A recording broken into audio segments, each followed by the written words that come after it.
Thank you very much, Mark. I hope everyone can hear me, and if you can't, please indicate. I'm Valerie Wee. I'm one of the undergraduate vice deans, and my colleague is Melvin Yap. Morning, everyone. Hi, everyone. Okay, so as Mark has pointed out, we've raised a certain number of questions that we've collated from all of you. So we're going to begin with that. But in the meantime, of course, please feel free to submit any live questions that you might want answered. In the event that along the way we end up answering your question, then the likelihood is we might end up skipping over that, but we'll try not to, okay? So I think we can begin with the first question, which I believe is on the minds of almost everybody, and which Prof. Goh, our dean, had kind of touched upon. Specifically, this has to do with our plans going forward. And many of you, I think, are sort of interested in knowing whether in the event that the COVID situation improves during the semester, is there any likelihood that physical classes will take place? I'm going to have to be honest with you. The answer to that is simply no. And the reason for this is because we had decided to move to the e-learning platform primarily due to safety issues, and specifically with regard to how we were going to deal with the safe distancing. And as you know, safe distancing requires that there be at least a meter distance between students. What that means is that the space required increases fourfold. And essentially, our seminar rooms are not large enough to accommodate most of the classes that we'll be running. So with that in mind, even if the situation improves, the likelihood that safe distancing will be abolished is well nigh impossible, unlikely to happen at all. So that being the case, just for safety's sake, we've decided that everything will continue online because we cannot accommodate the number of students that will have to come to class in terms of the physical spaces. So yes, that's the situation we're in, I'm afraid. Melvin, did you want to add anything? No, I think you summed it up pretty well. Okay, great. So do you want to take the next question? Yeah, I'll take the next question. Okay, I think many of you are quite interested in how you can actually sign up for modules. So first point I want to raise is that some of you are still under the impression that we bid for modules, and you indicate the number of points that you want to allocate to the modules that you're interested in signing up for. NUS has actually moved away from a bidding system. We now use something called ModReg, which is short for module registration. And basically, it's beyond the scope of this presentation to go through in detail how you actually use ModReg. But for a detailed guide to using ModReg, there's a nice link that is provided on this slide, which will be shared with you later on. And you can also look at the talk given by Dr. Zhang Yang on the module registration exercise. So I strongly suggest that you familiarize yourself well with this resource because it's probably going to be one of the most important exercises that you go through as an undergraduate. Regarding the question of whether this is a first come, first serve kind of thing, so is it the case that people who come into ModReg and register interest, is it the case that these people will get their modules first? No, the answer is actually no. Again, I won't go through the details, but ModReg operates on this principle of priority scores. So the people who have higher priority are people who might be majors in a particular discipline, whether students are more senior or more junior, or whether the rank order that you assign to a particular module that you want to take. So the system has an algorithm that decides what priority you should have depending on these factors. Next slide, please. Okay, so I will take this next question. And I'm sure it's one that sort of is concerned to many of you. The person asks, when and how will I be notified about the modules, including exposure modules pre-allocated to us? Will we see it on ModReg when module registration begins, or will we be notified by email before module registration begins? Okay, so you will not be notified over email. Instead, if you're interested in knowing the modules that have been pre-allocated to you, you should check on ModReg or module registration site and you should be able to see your pre-allocated modules from Wednesday, the 22nd. So that's tomorrow, right? You should go to the tab or the link or whatever it is that says View My Classes just before round 1 for module registration. Round 1 starts on the 23rd, Thursday. So please, tomorrow, go in, check what modules you have available that have been allocated to you. You can then go ahead and bid for any additional modules that you need. I think that's it. So we can move on to the next question. Okay, this is a surprisingly popular question. It looks like some of you are already thinking of overloading, and also some of you are also thinking, should I actually express interest in more modules just in case I don't get the ones that I'm interested in? Okay, so this is a slightly complicated answer, so I'll break it into parts. The answer is yes and no. In your subsequent semesters, i.e. semester 2 and onwards, you are actually allowed to indicate interest or register for more than 5 modules. But in semester 1 only, we have set a restriction such that students can only register for a maximum of 23 MCs of modules. This essentially means that you will not be able to register for more than 5 modules in semester 1. And if you wish to exceed the quota that we have set, you actually have to write into the Dean's office with your reasons. And if your reasons are valid, we can potentially give you a waiver on a case-by-case basis. But generally speaking, in semester 1, you do not, and you are not allowed to register for more than 5 modules. This is different from semester 2 onwards. So once you become a returning FASS student from semester 2 onwards, we allow you to take up to a maximum of 27 MCs. This essentially means that you do not need special permission to register for 6 modules.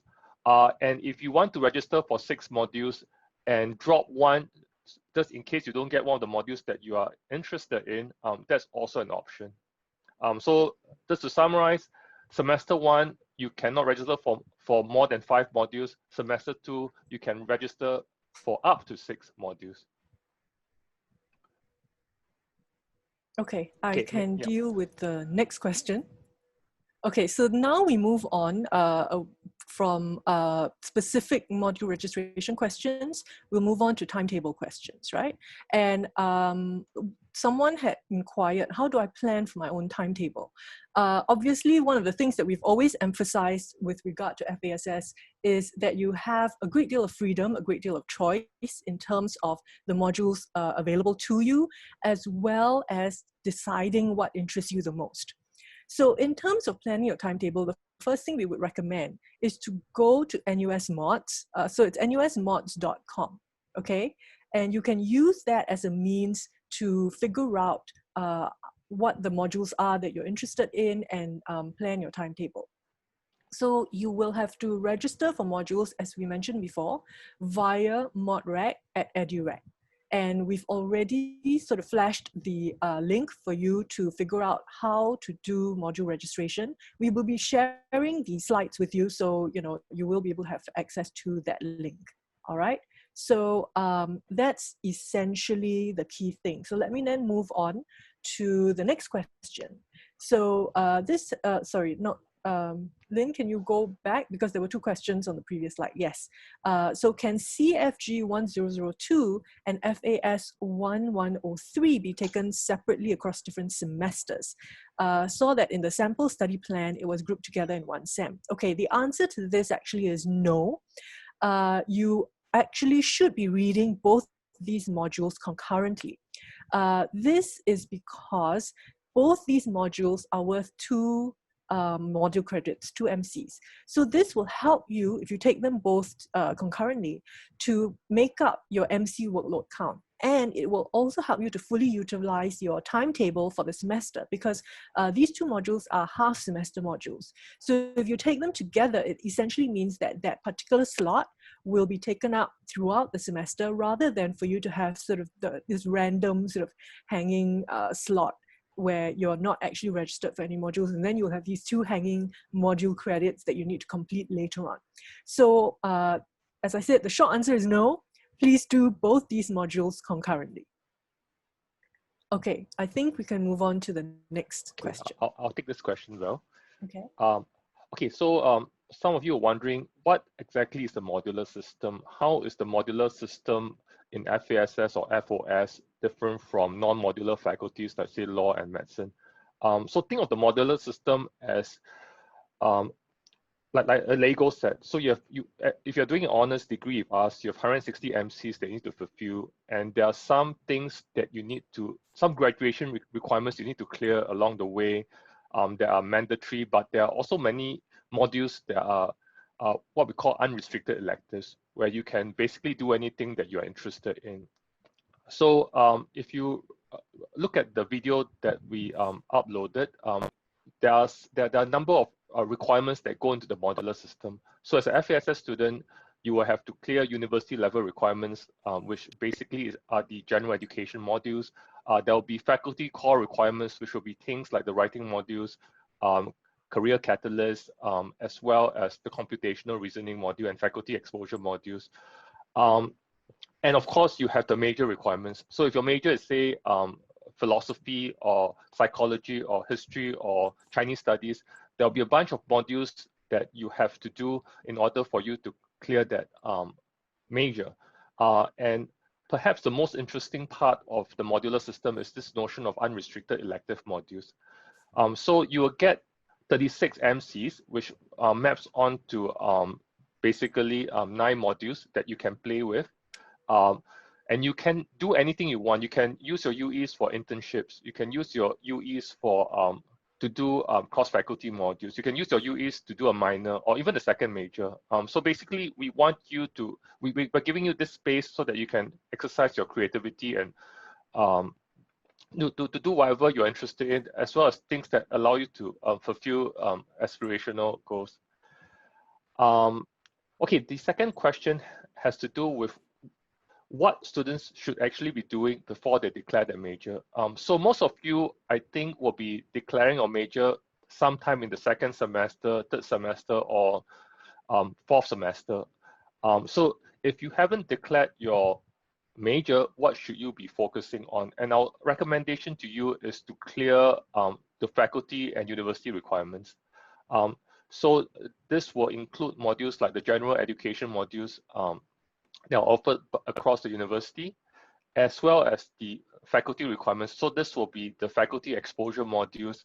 And if you like, you can also start fulfilling some of your UE requirements. So this basically means you can take modules outside FASS or outside your major, your prospective major, and this will help to fulfill the unrestricted elective space requirement.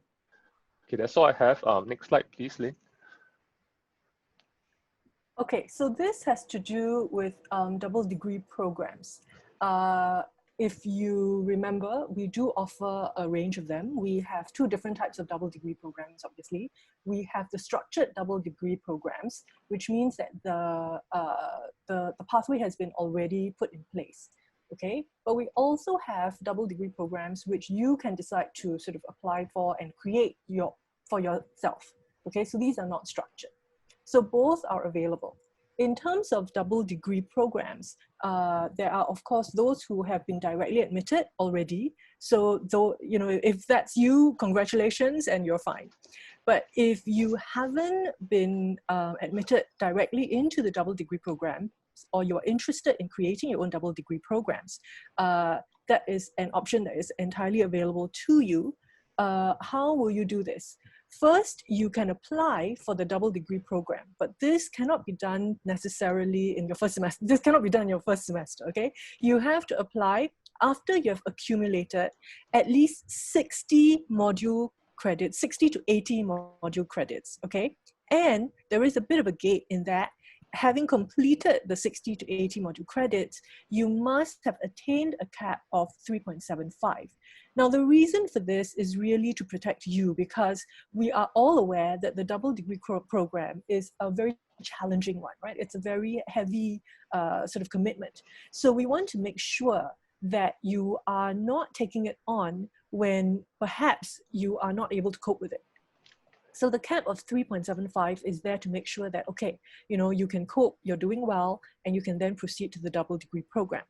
So in terms of criteria requirements, there are different criteria and requirements because it depends on whether you are doing, because it depends on what the criteria is set by other faculties.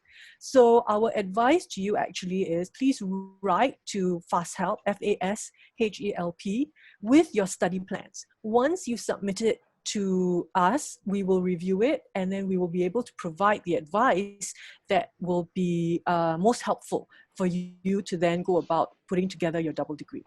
Okay, so I think that's I'm done with that question, so we can move on to the next slide. Okay. Yeah, so this is actually a conceptually related question. So some of you may be wondering, what's the difference between a double degree and a double major? So a double degree means that you get scrolls or degrees from two different faculties, say science and FASS, or say FASS and business. Double major means that you remain a FASS student, but you're essentially doing two majors, and the two majors could be from the same faculty. So social work and psychology will be two majors from FASS, but you could also do two majors from two different faculties. So we have psychology and life sciences, which are offered respectively by FASS and Faculty of Science. So the answer to the first question depends on whether your two majors come from a single faculty like FASS or whether they come from two distinct faculties. If you are planning to do two majors within FASS, the answer is actually very straightforward. You can declare your two majors as soon as you have cleared the exposure module for both majors. So let's say I want to major in social work and history, and I take the exposure modules for social work and history in semester 1. I've passed both of them. Once you've done that, in semester 2, when you're going through the mod exercise, there is a process called the Academic Plan Declaration, or APD in short. And at that point, you can actually indicate that since you have passed history and social work, and you're interested in majoring in both disciplines, you can declare your decision to major in both disciplines at that point in time. Okay, so that you are allowed to go into the academic plan declaration system at the start of each mod exercise to update your preferences over time. So let's say by semester 4, you've decided to change one of your two majors. You're allowed to switch at that time. So basically, for two majors within FASS, broadly speaking, you just need to pass the exposure module to declare a major. There's a little bit of complication here. So two of our majors, psychology and PPE, do not follow the same system. So there's some additional criteria which you have to fulfill if you decide to major in those two disciplines. And we can talk more about that at the live Q&A session later. Yes, you can declare, as I mentioned just now, you can declare two majors in your first year as long as you have cleared the exposure module or other program requirements for that major. Okay, so the complication is when you decide to do a second major outside FASS. So let's say you want to do business analytics offered by School of Computing, you want to do management offered by the School of Business, then in that case, the process is a little more complicated. You will have to make sure you check your email regularly. There will be an application notice from the respective school or faculty on the websites, and then you have to follow the instructions and apply accordingly. Please read the eligibility criteria carefully because some programs, let's say business, may have additional requirements that you have to fulfill before you are allowed to declare a major. I should also caution you to remember that you need to remember to declare your major, minor, or second major by the end of your examinations in your 5th semester of study. So basically, that's the critical cutoff period. By the end of the 5th semester, everything must be more or less decided. You may not actually have an option to you will not have an option to switch after the 5th semester. So make sure everything that you want to do is decided by then. The final question, which I think was also raised in the previous slide, is do I need to spend more than 4 years if I want to do double major? The answer is no. So the nice thing about the way the curriculum is set up is that we actually allow double counting of modules between different sets of majors. So for example, if you are life science psychology double major, you are allowed to take a psychology module or life science module and have it counted towards both sets of requirements. So essentially, with the way second double majors have been set up in NUS, it's actually quite possible to fulfill both majors in 4 years without having to overload or without having to spend an additional semester in the university. Okay, that's all I have. Next slide.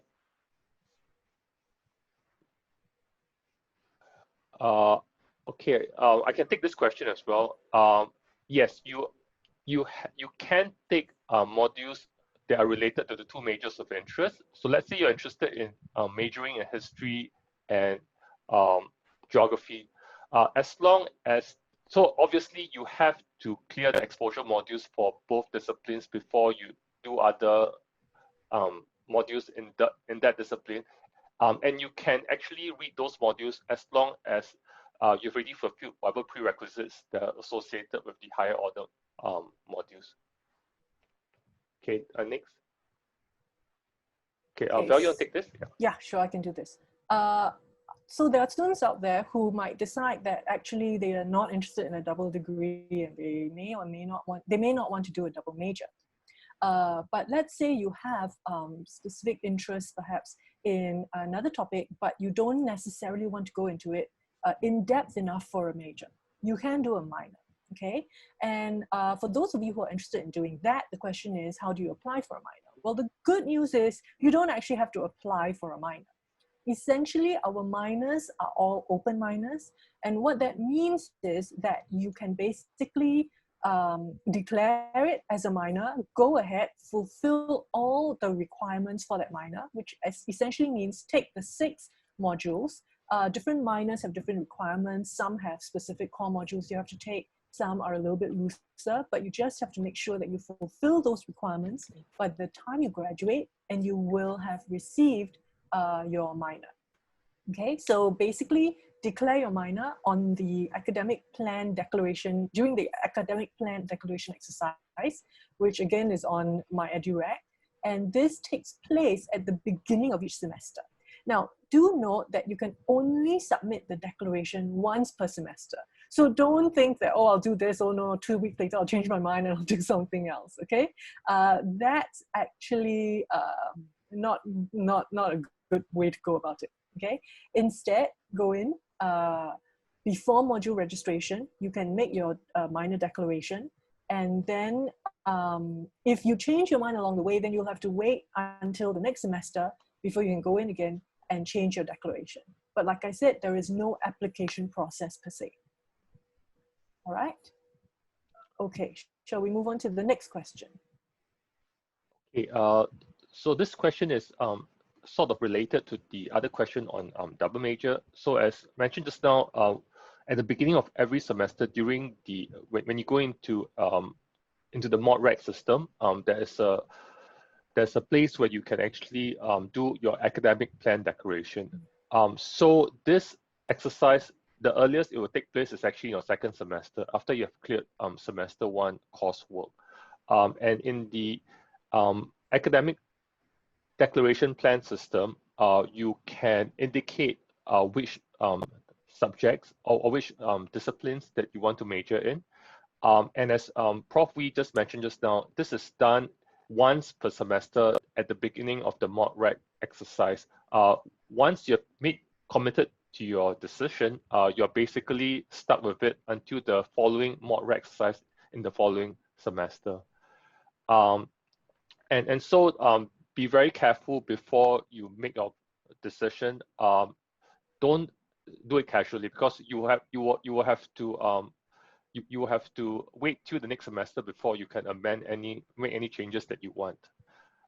The other question that relates to signing up for electives. So you sign up for elective modules the way you sign up for any other module during the mod rec exercise. So you basically just look for the module that you want, and you basically register your interest in it. And if your priority score is high enough, then that module will be allocated to you. Okay, I'm done. Okay, just to tack on something as a reminder, since all of you are freshmen, you would not actually have an academic declaration plan, okay? Generally, your plan for now will be an undeclared plan.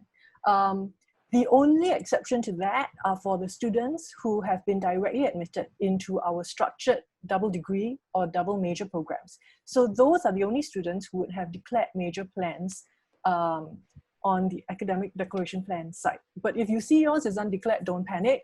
That's fine. As a freshman, that's actually normal. And you wait until the second semester before you make a decision about your major and things like that. Okay? All right, so let's move on to the next question, Lynn. Okay, this is someone who watched our videos, so that's great. The video stated that we are pre-allocated 2 exposure modules and are allowed to pick 1 to 2 more modules, excluding the pre-allocated ones, of course. If we do not like the pre-allocated exposure modules, can we drop that to select another exposure module of your choice?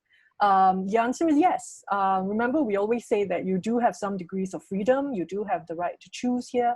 So you definitely can go ahead and let's say you changed your mind. You had indicated you wanted 2 exposure modules. Let's say you opted for geography and sociology, right? But you then decide later on that, oh, actually, maybe I'm interested in a humanities subject and I want to drop one of those and take up history, for instance. You can definitely do that. The thing to remember is you have to register for the new exposure module. You have to go into ModRec from round 1. So please make sure that you register for any of the modules that you are specifically interested in. Drop the ones that perhaps you've changed your minds on. Maintain the fact that, maintain your 20 MCs of modules for your first semester. So those are the key things to bear in mind, right? If you don't like your pre-allocated exposure module, you can go into ModRec and drop it, find another module to replace it, but make sure that you have 20 MCs for your modules in your first semester. Okay? All right, so next question.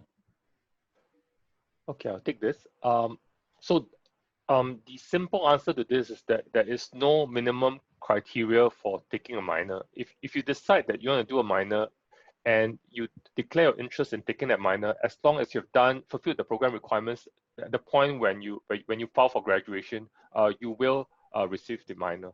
Okay, the next part of the question has to do with graduates from polytechnics, and the issue here is those of you who come from polys will actually be exempted 20 MCs of UEs. What that means is that if you are an A-level student, 36 MCs of your requirements are actually UE, are carved out for UE space, whereas polytechnic students have to do 20 MCs less, which means that you can essentially graduate 1 semester earlier if you choose to do so.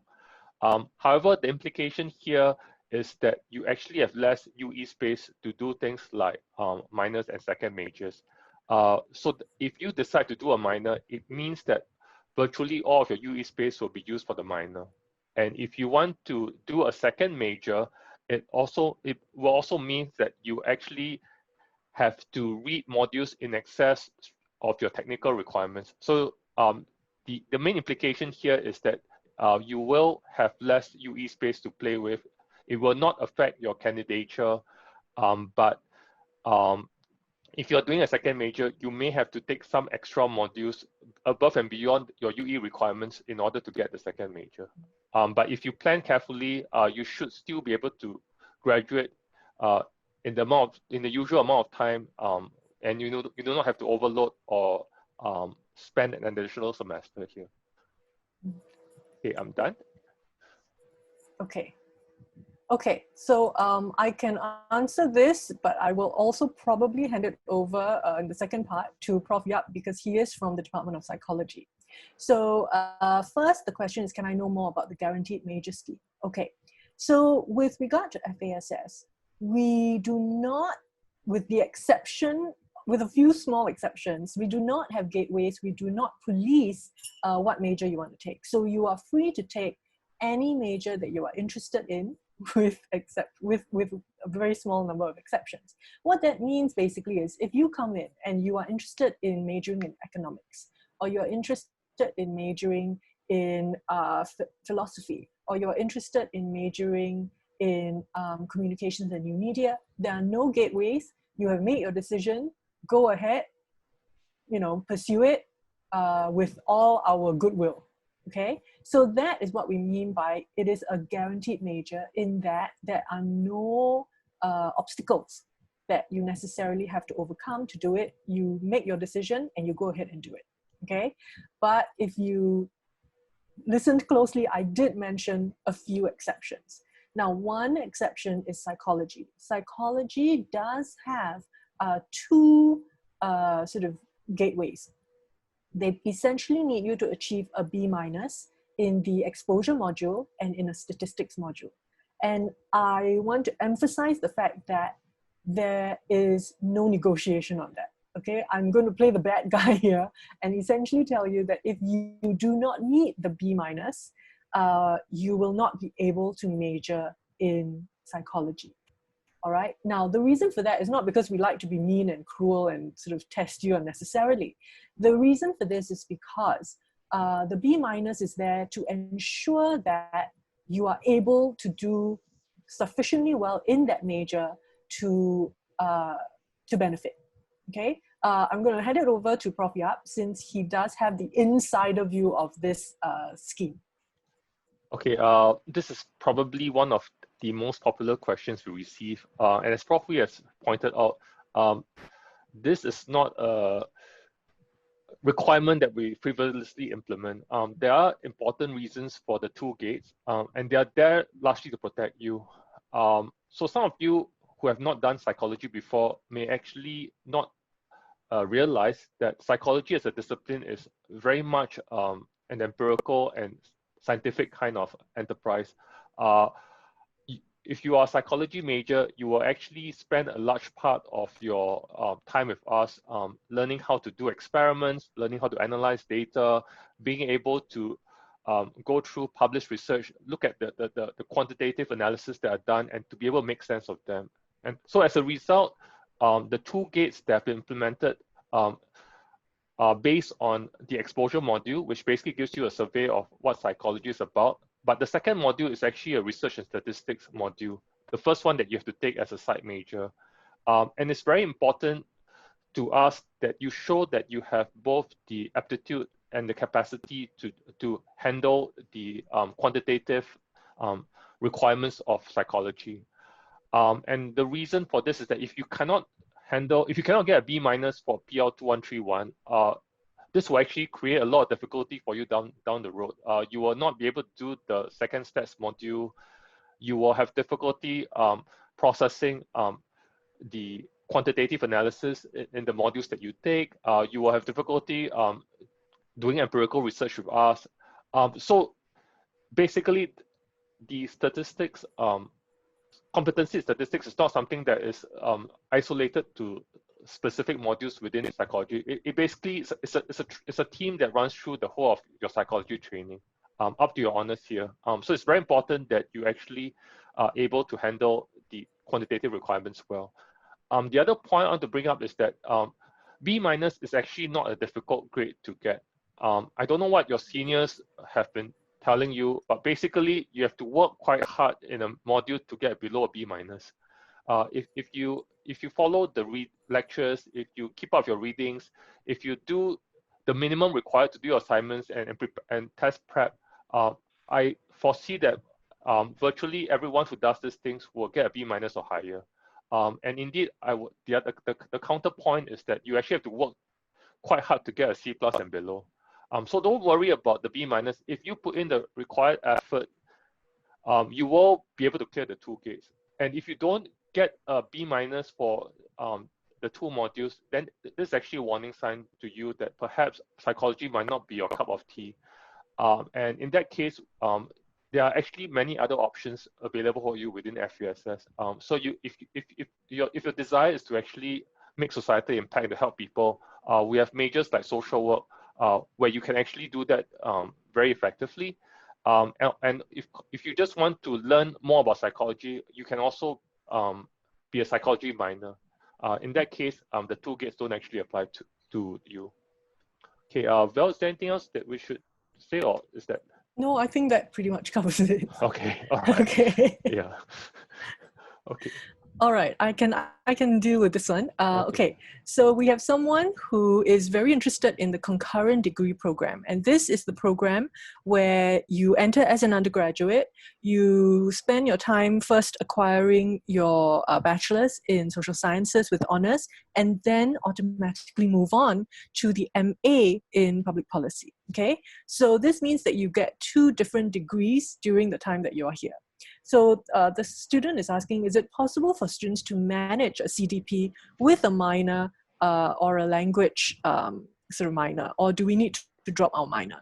My blunt answer to you is you will need to drop your minor or your language interest. This is because the concurrent degree program is an extremely challenging program, and it requires you to basically be on and on top of the modules that you're taking, pretty much, nonstop. It's all the way. So that's a lot of commitment, both in terms of time and in terms of focus. So because it's so demanding, the likelihood of you being able to also pursue a minor or a language on top of it is extremely slim, unless you're the kind of person who doesn't need to sleep at night and doesn't want a social life. And even then, I would recommend against it. All right. So I know that it's coming into university, it's this brave new world, and you want to try out all your options and explore, but which by all means we encourage. Please do that. But also don't try to do so much that your life becomes miserable. That's my genuine advice. And I hope you heed that. Okay. Okay. Next So question. next question. Okay, I think we've already talked about this, but basically, the only place where you have to indicate the major you want to declare is in the ModReg system under the APD, and as long as you have, as you've mentioned earlier, as long as you have cleared the exposure module for the major, with the exception of PPA and psychology, you basically are a major in that discipline. Okay, next slide. Okay. Val, do you want me to do it? Oh, okay. Oh, okay. Oh, I'll do it. Okay. Okay. Okay, so the question is it possible to go for overseas exchange programs with a double major, considering that the second major takes up most, if not all, of our unrestricted electives? Okay, so first, of course, we all fervently hope that we will eventually be able to travel. But as you are aware, there's been talk that non-business travel, so any other kind of travel outside of business, is going to take a long time to come back. But if it ever does, if the overseas exchange program is reinstated because borders have opened, you can go for an overseas exchange program even while you are double majoring. Our advice to you under those circumstances is, when you go to the overseas university, plan carefully and try and see whether you can fulfill some of your major requirements with modules that you will be taking there. Okay? Because as long as you can do that, then you will still be on track. You will still be acquiring the modules that you need to graduate on time. Okay? So the advice there, therefore, is, try not to take a wide range of modules overseas that will not fit into your major programs, right? You can of course play around with maybe 1 or 2 in your unrestricted electives, but the main goal, if you want to make sure that you still graduate on time and sort of meet all your requirements, is to take at least some of your major requirement modules while overseas. Okay? Okay. All right, I think that's it for this question. So we can move on to the next. Okay, I believe this question actually came from a student whose home faculty is in business. So I think he or she was wondering if he or she had to clear FASS exposure modules like other FASS students. So if your home faculty is not FASS, if your home faculty is business, then you only need to clear the econs exposure module before you focus exclusively on other econs higher order modules. There's no need for you to fulfill the faculty exposure requirement that only applies to students whose home faculty is FASS. Val, I can take the next question as well. Okay. Yeah.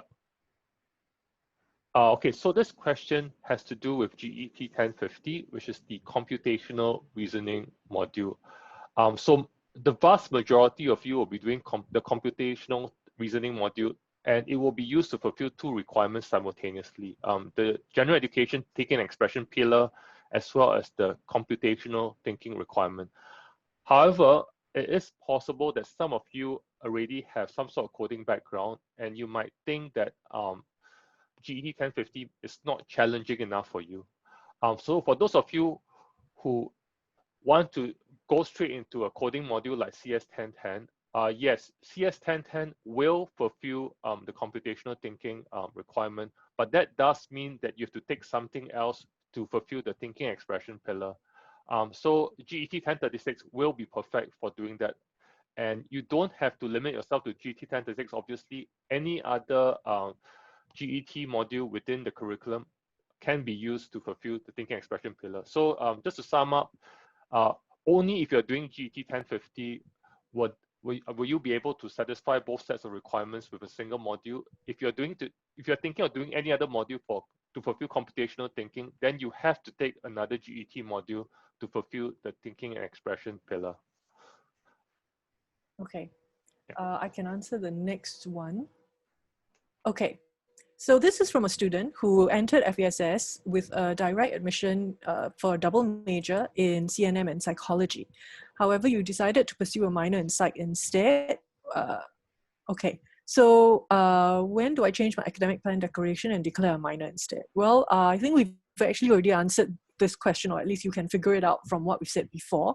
You are free to change your academic declaration. You have to do it obviously at the start of the semester before module registration takes place.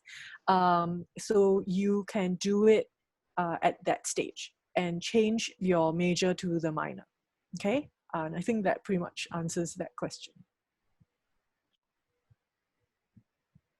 Okay, I'll take this, Val. Okay. Okay, so we briefly referred to this just now. Okay, so Lynn, the next slide. I think is it?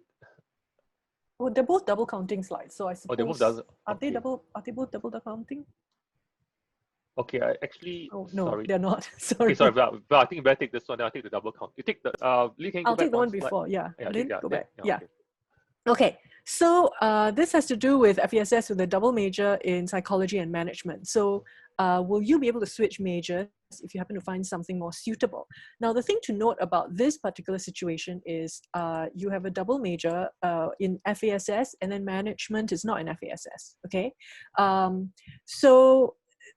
Well, yes, if you decide that you want to switch majors and you want to switch from a non-FASS subject to an FASS subject, so psychology plus another FASS subject, right?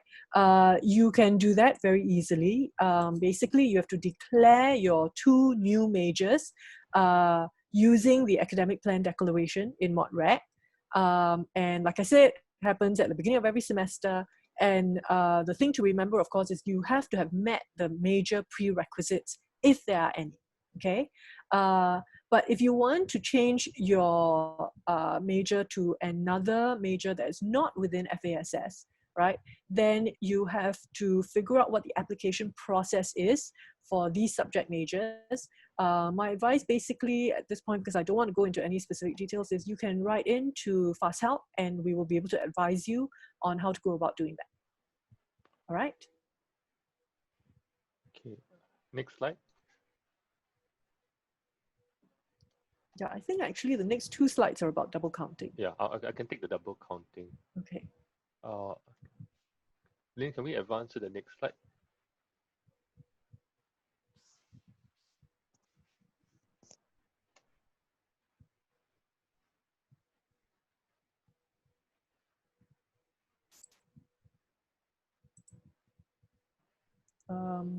Yeah. Okay, maybe. Yeah, okay, okay. I think it's that. All right. So this question is related to double counting, which is actually very relevant for people who intend to do two majors. So what is double counting? So basically, when you do for certain subset of modules within FASS or within NUS, doing that module actually allows you to fulfill two sets of major requirements at the same time. So for example, we have some modules in psychology that fulfill requirements in life sciences and vice versa. We have some modules in econs that fulfill requirements in the business school and so on. So if you are a double major, if you're taking two majors at the same time, it's actually it actually helps the situation a lot if you do two majors which recognize modules from the other discipline. So for example, econs and management from business school is a good example. If you do econs modules, some of those modules may be recognized by business school. If you do some business school modules, some of those modules may be recognized by econs. But the university does set a limit for double counting. So you can't actually double count more than 4 modules in total. And of course, the modules that you double count do go towards the graduation requirement. As I mentioned earlier on, if you do double counting judiciously, you will actually be able to graduate in 4 years if you get an honors degree without having to overload. But this is not guaranteed to apply to all double majors. So if you do two majors which are very different from each other, let me think of an example. Let's say Chinese studies and say, okay, what's a good example? Chinese studies, say social work, where there's relatively little disciplinary overlap. Then social work and Chinese studies may not actually recognize each other's modules, and you therefore cannot double count. Then in that case, if you want to graduate in 4 years, you may actually have to overload a little bit, or if you don't overload, then you may have to actually spend an additional semester fulfilling requirements. But the basic answer is, even if you double count, you will still not have any UE space left if you are doing a second major.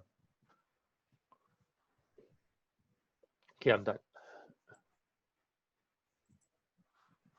Okay, so the next set of questions basically have to do with workload, right? Let me try and take them systematically. So how many MCs are we recommended to take in year 1, semester 1? The magic number is 20, and I think I've already said this in commenting on previous questions. Take 20 MCs, that is the recommended workload. Try not to overload simply because this is your first semester.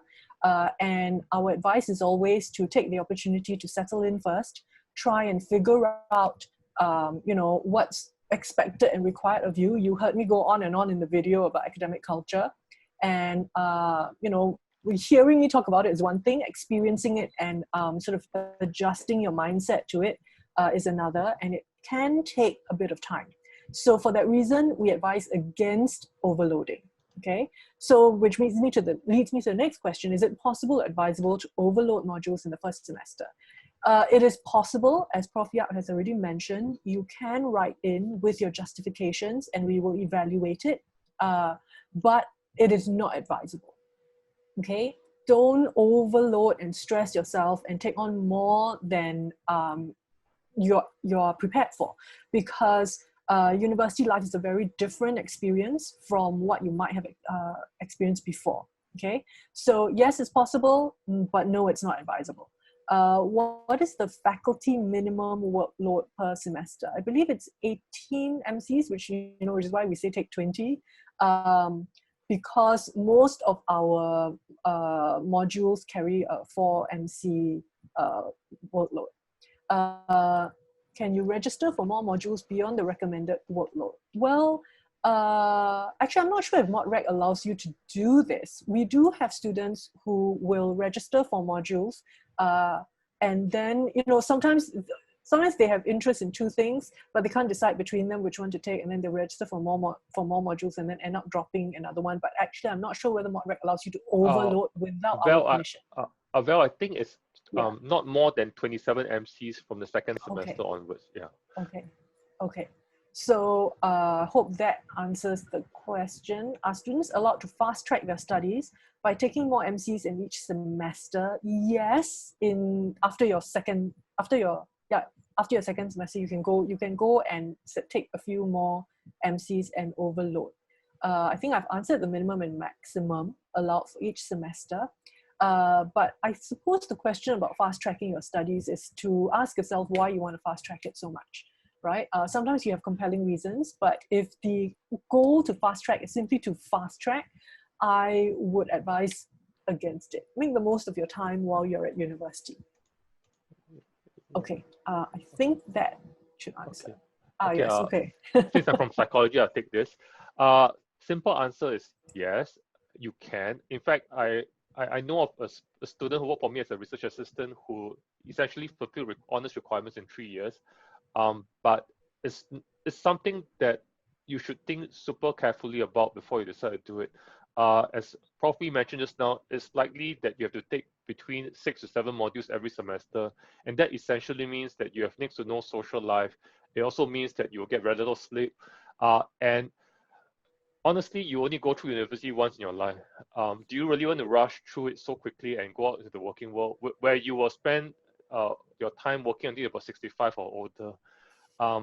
So we strongly encourage you to think long and hard before you accelerate, because you really can only be an undergraduate once. And I think if you do this too quickly, and you might look back with regret 10 years down the road and say that I should have spent more time in university, getting all the experiences that my peers had, instead of spending all my time reading psychology modules. Yeah, that's all I have. Okay, so I think we only have a couple of minutes left, so let's move on to the live questions that have just come in. Lynn, can you perhaps flash the live questions that come in? So I just want to state, while Lynn is working on that we knew we were not going to be able to fully answer all the questions in the time allotted. If you have submitted questions, please don't worry. What we will do is once the Q&A session is over, we will take it offline and we will create a FAQ document that will include the questions that you have submitted, and we will make it available so that you have a sense of, you have an answer to some of the questions which we have not been able to address. Lynn, can you move on to the next slide? So I want to share the Telegram chatbot that we developed. Okay, so yeah, this is completely brand new. So those of you who have Telegram accounts can scan this QR code. We have developed a chatbot that will answer commonly asked questions. And these are questions that were asked by your seniors over the last 3 to 4 years. So it's very likely that if you have a question, it's something that's been asked before. So you might want to try this to see whether you can get the answer that you're looking for. Okay, so Lynn, were you able to get to the live questions? Is it possible to flash it, or do I just have to read out? Yeah, so Lynn, I think Lynn can flash the questions for us. No.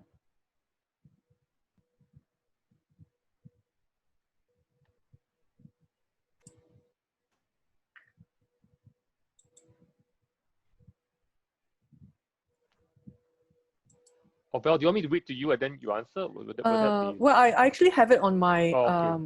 page right now. The first one has to do with internships. How do internships in FASS work? Do we use our unrestricted electives to free up time for them? Okay, so at FASS, we strongly encourage all our students to actually go on internships. There are a few majors where the internship is actually a requirement, okay? I believe for CNM and social work, that's true for them. But even if you take a major that does not have a compulsory internship, we do strongly encourage you to take up internships. And what we do is we actually have modules with module credits attached to internships. So that can actually help you. It will go into your unrestricted electives because essentially these internships may or may not be relevant to your major training, okay? So it will have to go into your unrestricted electives.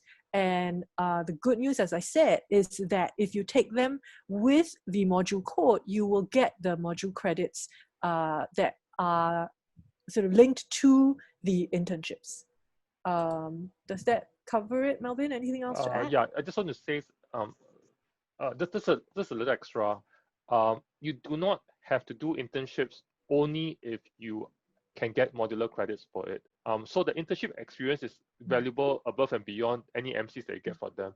So if you realize that you have no UE space for internships, let's say you're doing a double major, we still strongly encourage you to use your summer break to go and pursue internships. This will really have a massive amount of impact on your future employment prospects. Yeah, so short answer is yes, go for internships. Yeah. If you can count them to your module credits, by all means. If not, still do them in the summer and enjoy that. Yes. Okay. Well, we can actually sort the questions by the number of people who have a thumbs up, so we can focus on those that have. Okay, so I think there are 8 people who are interested. From my understanding, only 60 MCs for level 1000 modules can be used for graduation requirements. Out of the 60, 38 MCs have already been used for faculty core mods and general electives. Do some of my UE mods have to, I assume, be level 2000 or above to achieve my graduation requirement? And when should I finish my UEs by? Okay, should I take this? Sure, okay. And I'll hop in. Okay, all right, sure. Okay, so there is a limit on the number of level 1000 modules that you can take. Obviously, we don't want you to graduate from NUS having a transcript that shows that you spent 2 years doing level 1K modules. And so there's a university limit of 60 MCs. And I realized that a large part of that limit is consumed by general education modules as well as faculty core requirements. But you still have some space left.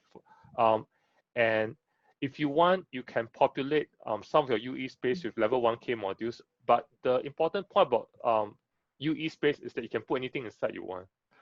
So there is really no requirement on the kinds of modules that can go inside there. And the only constraint that you have to adhere to is that by the end of your 4 years, you shouldn't be taking more than 60 MCs of 1K modules.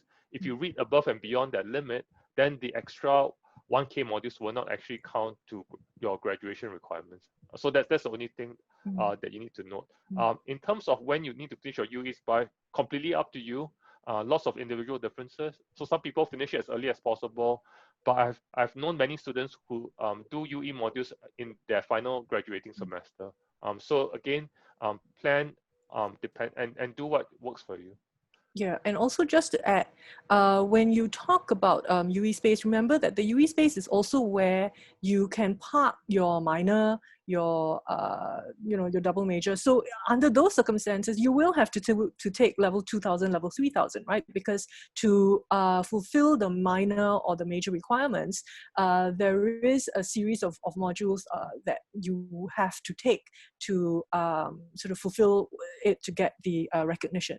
So under those circumstances, yes, your UE modules will definitely therefore be level 2000 and level 3000, not level 1000. Okay. Well, I can take the next question on the pre-allocated modules. So the question is, for our pre-allocated modules, is it the case that lecture, tutorial, and lab slots are pre-allocated as well? Okay. So as a rule of thumb, only lecture time slots are pre-allocated. You have to go and register for the tutorial slots that you are interested in taking. The only exception to this rule is FASS 1103 and FASS 1101, where both the lectures and tutorials are pre-allocated. And this is because for these 2 writing modules, your tutorials actually begin in week 1. Sorry, I made a mistake. Only FASS 1103. Only FASS 1103, which is the workplace communication modules, has a tutorial beginning week 1. So for that module only, the tutorials will be pre-allocated to you. For all other modules, you have to go in and indicate which time slots you want for your tutorial. Okay. Let me answer the question with, I guess, 8 options. Does it mean that students who double major do not have an unrestricted elective space? Well, you have your unrestricted electives. It's just that if you choose to double major, your modules will go into your unrestricted elective space. If that makes if that makes sense to you, right? So essentially all students have unrestricted electives. Some students choose to use the unrestricted electives in a fairly random manner, which they are allowed to do, even though we don't necessarily recommend that it be used completely randomly. Some students have a much more goal-driven sort of target, and so they will use the unrestricted electives in a carefully planned way so that it gives them a double major. All right, I hope that explains it. Mark, do we have time for any more, or should we? Just one last one. Okay.